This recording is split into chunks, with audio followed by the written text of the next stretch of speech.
Japanese Dream. Singer, songwriter, and author from Kyoto, Japan. Written by Hidemi Woods. Narrated by Hidemi Woods.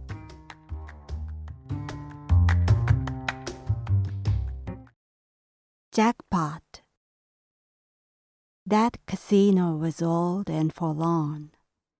Inside, it had the outdated concert hall where gaudy reviews and magic shows used to be abandoned. Since the casino lost its popularity and customers, the hall had been used as a makeshift break area. Those who used up money for gambling and no longer had anything to do sat there sparsely with vacant eyes, producing a wretched atmosphere that perfectly matched the whole casino. My partner, my mother, and I was resting there after we lost most money. As it was too gloomy to be sitting in the break area, my partner suggested that we should use up the scarce rest of our money and leave the casino. Each of us sat in front of our favorite slot machine.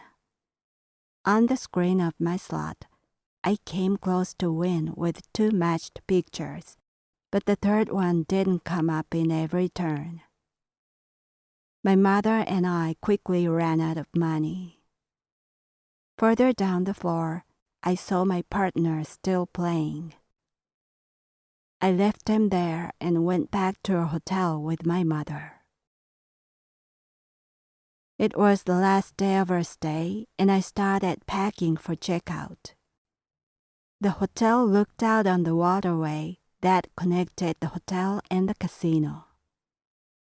For a brief break from packing, I went out on the balcony of our room and watched the waterway. Then I noticed something gigantic floating far up the waterway. It was slowly flowing toward the hotel. The closer it got, the more monstrous it became. It approached near enough to tell what it was. A tall, triangular-shaped white condominium was carried on a massive barge. Tied behind it was a white, enormous sailing ship. They were carried carefully from the direction where the casino was located. Considering where they came from and how unusual they were to be carried along the waterway, I assumed that they were some prizes of the casino. I called my mother to the balcony and we wondered what kind of person had extremely good fortune like this.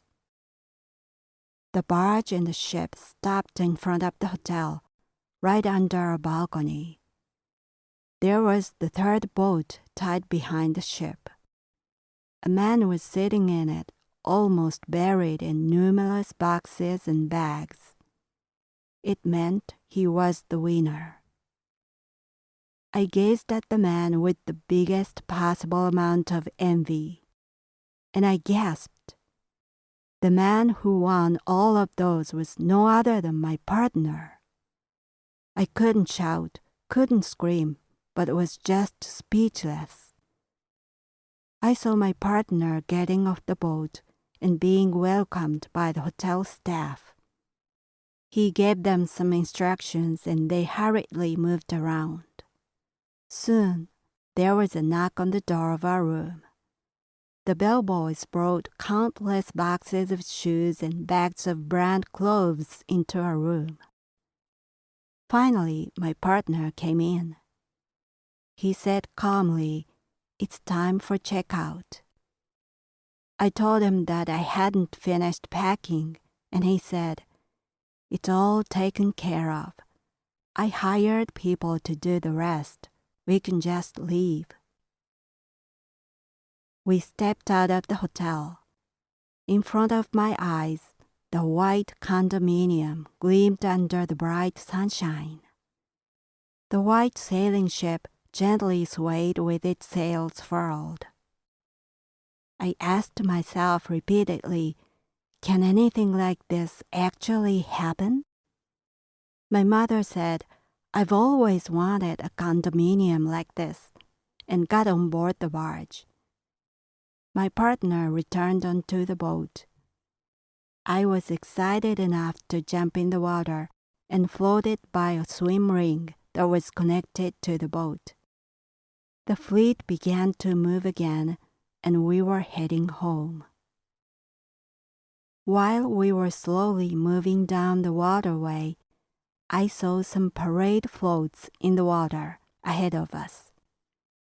The area was a popular resort destination, and the waterway threaded through many hotels.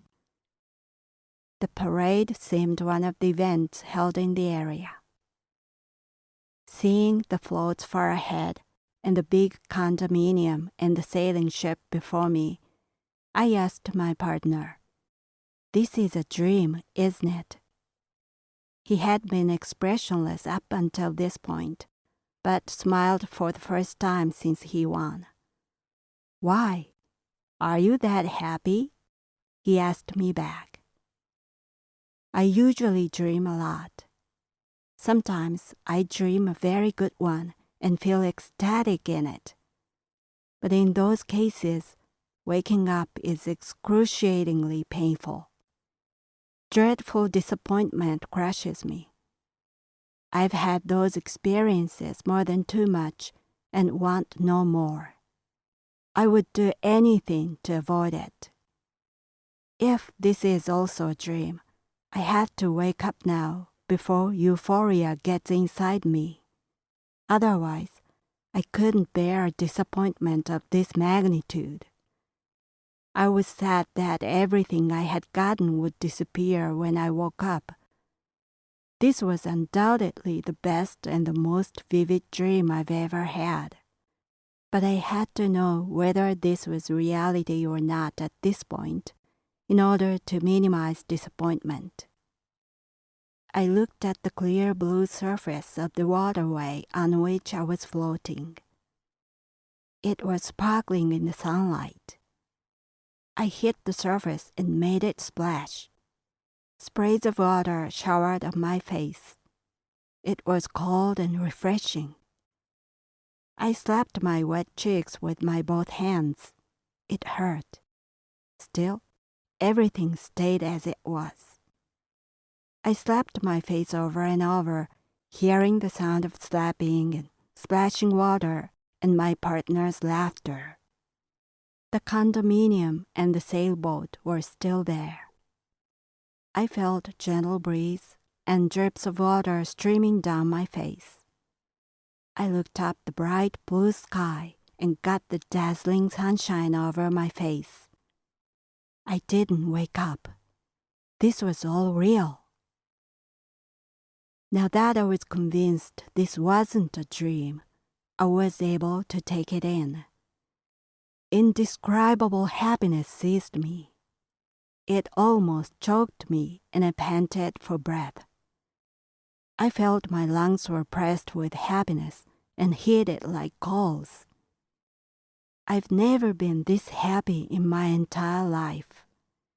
I became a billionaire. My life got redeemed. I was finally getting out of a prison and living in a place where I should be.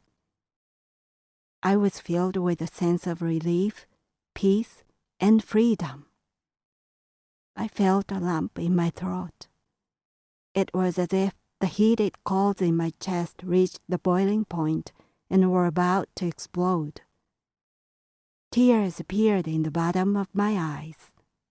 They began to liquefy my sight. I blinked to shed tears. I felt tears rolling down my cheeks. I opened my eyes again. Then, much to my horrible surprise, the sight remained black. I blinked again and fixed my eyes on the darkness. It was the ceiling above the bed of my room. It was completely beyond belief. Although I made sure so many times, all what happened was a dream. I was simply lying on my bed with tears streaming down my face. The sensation I had felt was so real that I even suspected this awakening was a dream. I sat up on the bed, bewildering. Everything was gone along with happiness. I was dazed for a while without moving. I uttered several times, "Can't be a dream," because it was too real to be a dream. I made a mistake again that I've tried to avoid all the time.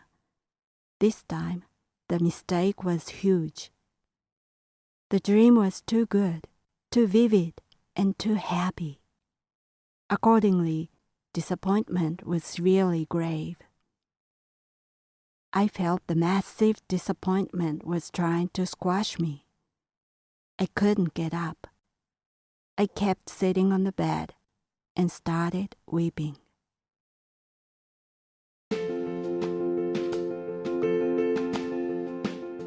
Audiobook, The Family in Kyoto, One Japanese Girl Got Freedom by Hidemi Woods on sale at online stores or apps. Apple Books, Google Play, Audible, 43 available distributors in total.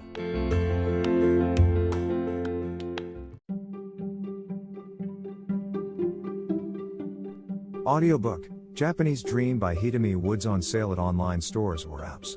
Apple, Audible, Google Play, Nook Audiobooks, 43 available distributors in total.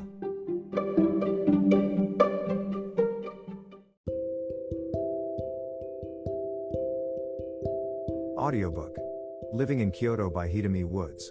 Now on sale in online stores. 44 available distributors. Apple, Google Play, Amazon Audible, or else.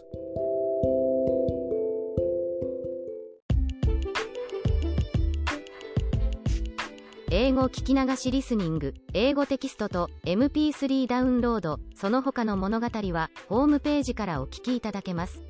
88thpp.com 88thpp.com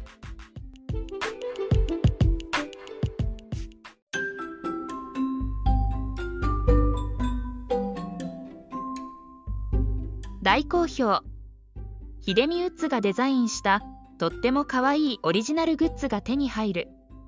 トートバッグ、缶バッジ、ステッカー、T シャツ、トレーナー、パーカー、文具、その他いろいろ、エリゼン .com で見てみてね。erizen.com